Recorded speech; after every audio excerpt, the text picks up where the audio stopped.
El proyecto de ley de reformas al ISFA y la acción de protección constitucional del presidente de la República causan controversia entre integrantes de las Fuerzas Armadas. Respecto al proyecto de ley, el comandante general de la Fuerza Terrestre, Luis Castro, formuló un pedido. Veamos. El proyecto, tal como ha sido presentado, sea revisado, consensuado y manejado técnicamente, manteniendo el principio de irretroactividad para ser sustentable en el tiempo, y de no cumplir con estos principios, sea archivado. Ricardo Patiño, ministro de Defensa, buenos días, bienvenido a Contacto Directo. Buenos días, Alfredo, ¿cómo está usted? ¿Qué tal? El proyecto aprobado en primer debate por el Pleno, ¿atiende esta preocupación expresada por el comandante del Ejército? Bueno, independientemente de ese error de último momento del general Luis Castro, a quien le tenemos un especial respeto y deferencia, de decir que debía ser archivado si es que no se consiguen estos resultados, que creo que fue un error, evidentemente.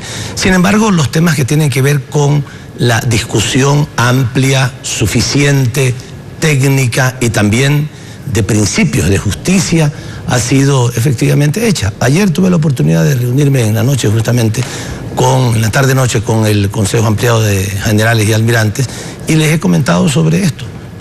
Una serie de observaciones que ellos realizaron han sido tenidas en cuenta, han sido consideradas.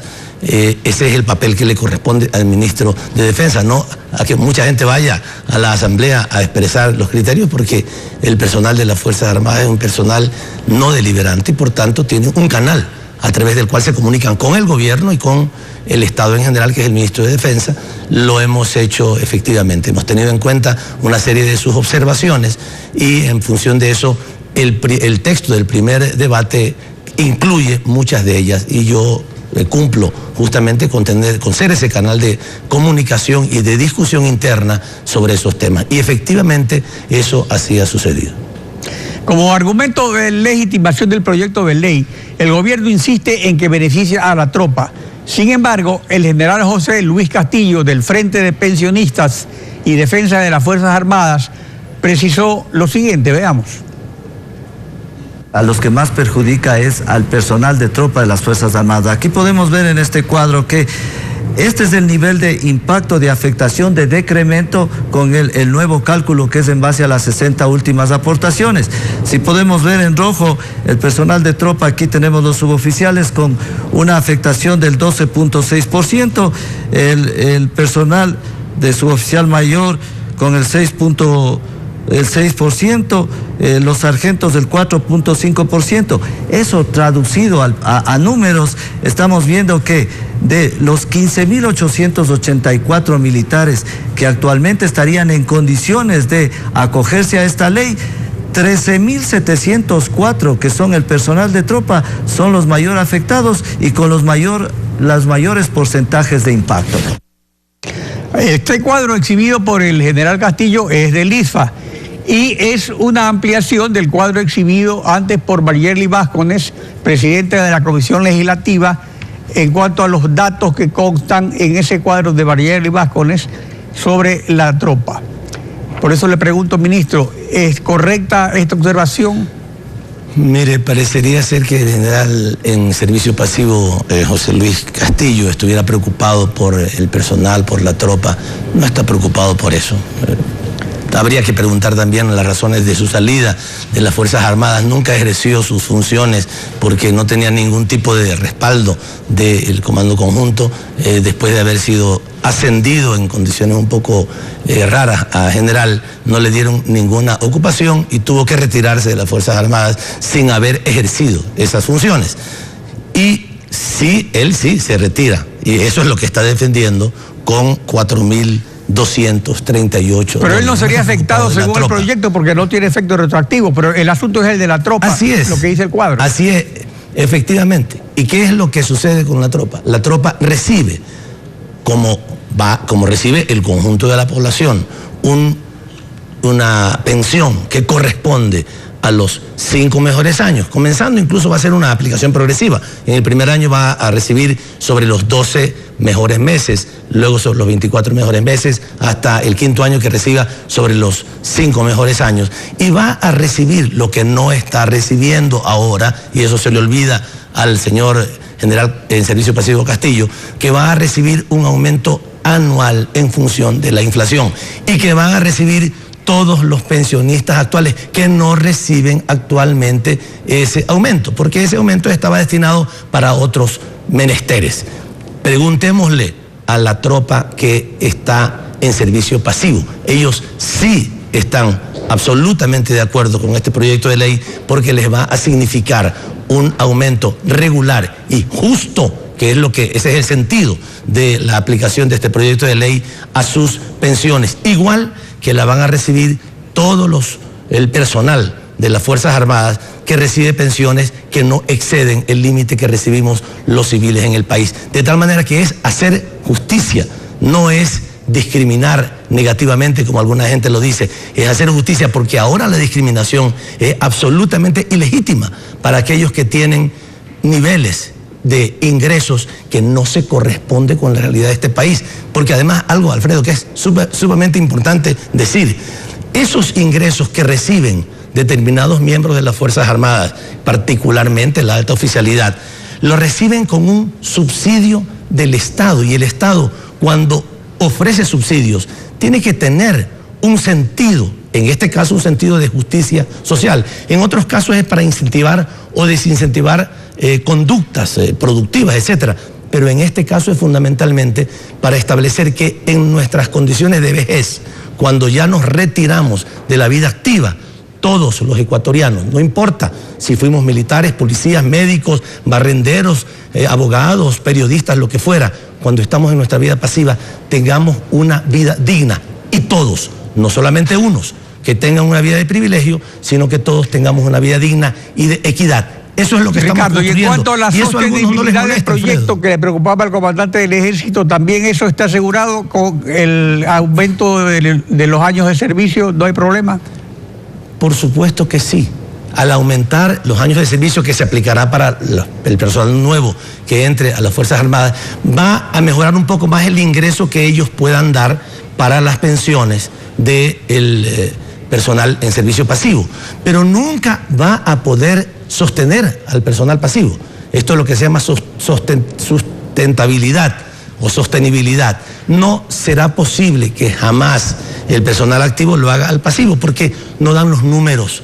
Solamente en la Seguridad Social General, en donde hay 7 activos, somos 7 activos, por un pasivo los podemos sostener con nuestros aportes.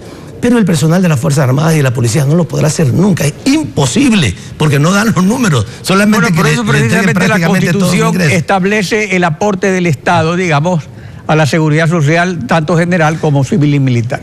Ahora, pero no solamente, no, perdone que le diga, Alfredo, no es para la seguridad social general, es para la seguridad social de las Fuerzas Armadas y de la Policía. Porque la seguridad social general no solamente que se sostiene a sí mismo, sino que incluso hasta financia al Estado cuando el Estado necesita recursos financieros. Bueno, pero sí, la otra, la militar y policial necesita no solamente el 60%, puede necesitar más, el 70%, el 80%, en buena hora. Y que el Estado lo haga, debe hacerlo, porque no puede dejar desprotegida a la policía y a las Fuerzas Armadas. Por eso ya no es el 60%, es todo lo que necesite, de tal manera que ahí está la sostenibilidad definida en esa reforma a la Constitución que nosotros propiciamos y que le aseguramos a nuestra tropa, a nuestros oficiales militares y policiales, que siempre van a haber recursos para su retiro y para sus pensiones adecuadamente.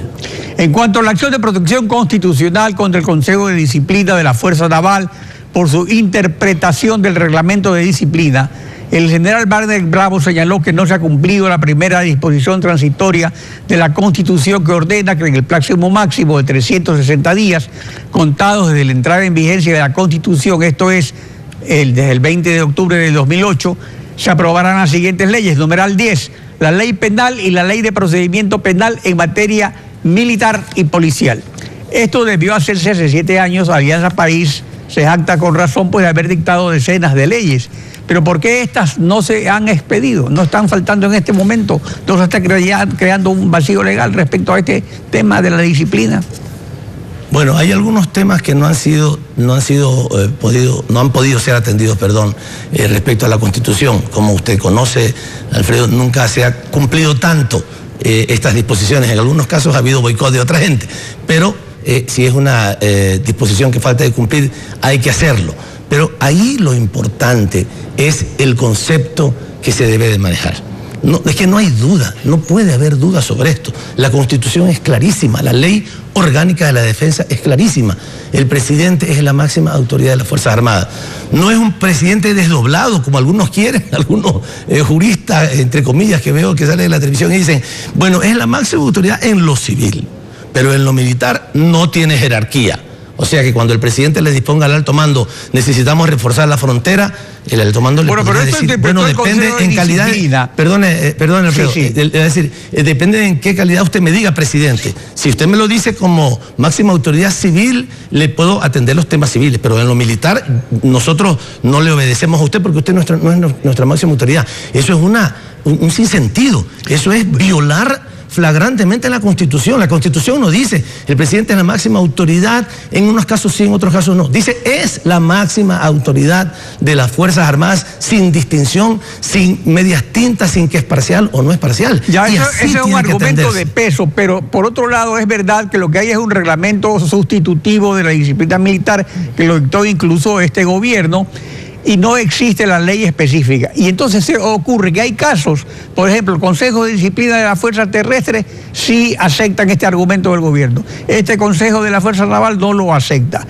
¿No sería lo mejor para evitar este problema en el futuro, que se dicte la ley respectiva? A ver, existe una ley orgánica de la defensa. Existe también la ley de personal de las Fuerzas Armadas, no es que no existen. Y por otro lado, el reglamento establece con absoluta claridad que una falta de respeto hacia las autoridades, cualquiera que sea, que un cabo no le obedezca a un sargento, que un sargento no le obedezca a un capitán, que un capitán no le obedezca o tenga una falta de disciplina contra un coronel, que no lo salude, que cuando se va a sentar no le pida permiso para hacerlo. En las Fuerzas Armadas, eso, que llegue un minuto de retraso, eso es sancionado. No puede, por supuesto, menos que ser sancionado una persona que dirige una comunicación irrespetuosa al presidente de la República, que en todos los conceptos, en todas las leyes, estamos hablando incluso en la jerarquía normativa de este país, que lo dice la Constitución, tiene que ser respetado. Eso incluso, olvidémonos de las leyes, pero vamos al concepto ético, a un sentido de institucionalidad y de autoridad que en un país tiene que existir. Imagínense, si esto sucede, entonces mañana yo voy a un recinto militar y un cabo o un coronel o quien sea me dice, oye, tú eres un tonto, y no se le puede decir nada, porque yo no soy no tengo jerarquía militar según estos señores. Y por otro lado, a propósito de lo que usted decía, es el único consejo de disciplina, este que sucedió, y otro más que después le siguió ese muy mal ejemplo, y hay que pararlo a raya, que ha dicho esto. Los consejos de disciplina en la Fuerza Naval, que yo he tenido que conocer a partir de marzo, que fui nombrado designado ministro de Defensa, han establecido con absoluta claridad este concepto. Y permítanme que se lo lea muy rápidamente. Los consejos de disciplina previos de otros militares que también contestaron de manera irrespetuosa al presidente, dicen lo siguiente, en la parte resolutiva: al considerar que ambos cargos, presidente de la República y ministro de Defensa Nacional, se constituyen en autoridades superiores, no lo digo yo, lo dice el Consejo de Disciplina, como son las de representante legal, administrador de las Fuerzas Armadas, en el caso del ministro, y máxima autoridad de las Fuerzas Armadas. En consecuencia, se declara que aquella falta que se estableció, digamos, en meses anteriores, es una falta atentatoria. Si es una ridícula y antojadiza interpretación que este Consejo de Disciplina hace. Por eso es la reacción del presidente, porque no podemos menos que reaccionar ante una interpretación antojadiza y además peligrosísima. Ahora, pero ¿por qué se recurre ante la Corte, ante un juez constitucional y no el proceso contencioso administrativo, si se trata de un tema administrativo? Porque no es un tema de interpretación legal, es un tema de derechos. El derecho que se está violando es un derecho fundamental, un derecho que tiene que ver con la Constitución. Si la Constitución, en donde se establece la responsabilidad principal del presidente de la República como máxima autoridad de las Fuerzas Armadas, es violado, tiene que recurrirse a un juez constitucional, que es el caso. Justamente se lo ha hecho. Lo otro sería mandar a un expediente administrativo que duraría 2 o 3 años, quién sabe cuánto tiempo, para que se resuelva, como si fuera un tema legal. No se trata de un tema legal, es un tema constitucional y es un tema que obliga a la persona cuyos derechos son violados, en este caso del presidente, a pedir que se cumpla con la Constitución, a plantear un amparo constitucional, que además usted lo ha dice dicho, con ministro, claridad, Alfredo, la Constitución. Gracias por acompañarnos en Contacto Directo. Gracias a usted, muy amable.